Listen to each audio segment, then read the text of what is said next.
Selamat pagi anak-anak, semoga pada pagi hari ini anak-anak semua dalam keadaan sehat. Pada pagi hari ini kita akan belajar Salomo Raja yang Bijaksana ya.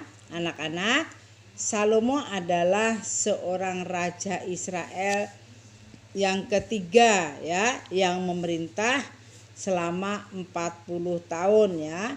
Salomo adalah putra kedua Daud ya, dengan Betseba. Nabi Nathan menyebut Salomo tadi Yedya ya. Yedid yang artinya kekasih, ya yang artinya Yahweh. Nah, Salomo ya yang berarti damai sejahtera. Nah, sebelum Daud mangkat dia memilih Salomo ya. Sebelum Daud memilih Salomo untuk menjadi raja ya, untuk meneruskan tonggak pemerintahannya,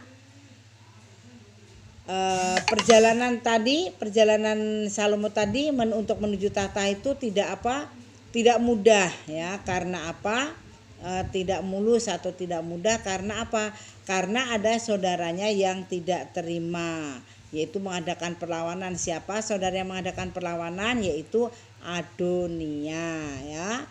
Dia tidak mau kalau Salomo diangkat menjadi raja karena anak yang tertua adalah Adonia, kalau si Salomo tadi anak yang kedua.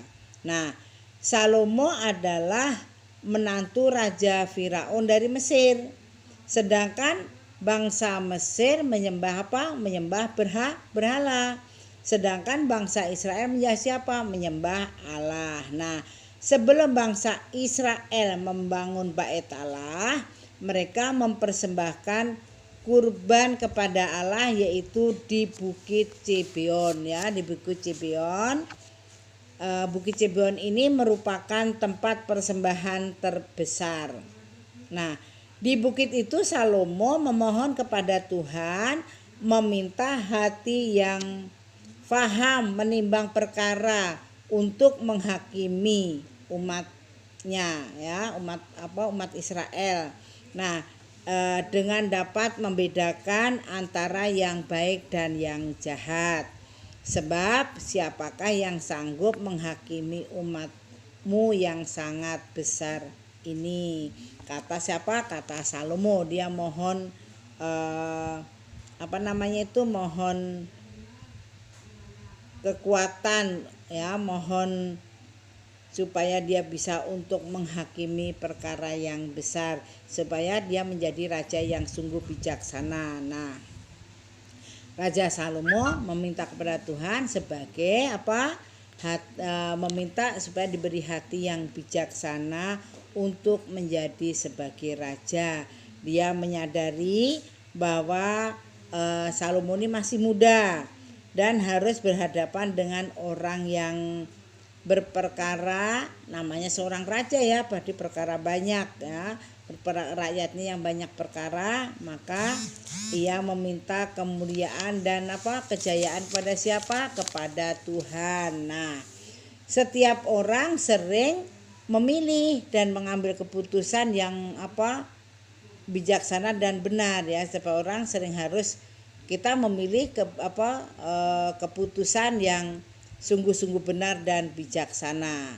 Makanya Salomo memohon kepada siapa? Memohon kepada Tuhan hati yang bijaksana untuk dapat memimpin rakyatnya. Rakyat siapa? Rakyat Israel. Nah, kemuliaan akan diperoleh dari kebijaksanaan hati.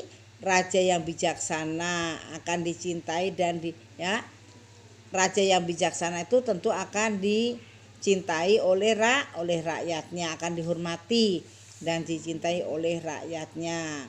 Nah, kebijaksanaan lebih terarah kepada kesejahteraan bersama.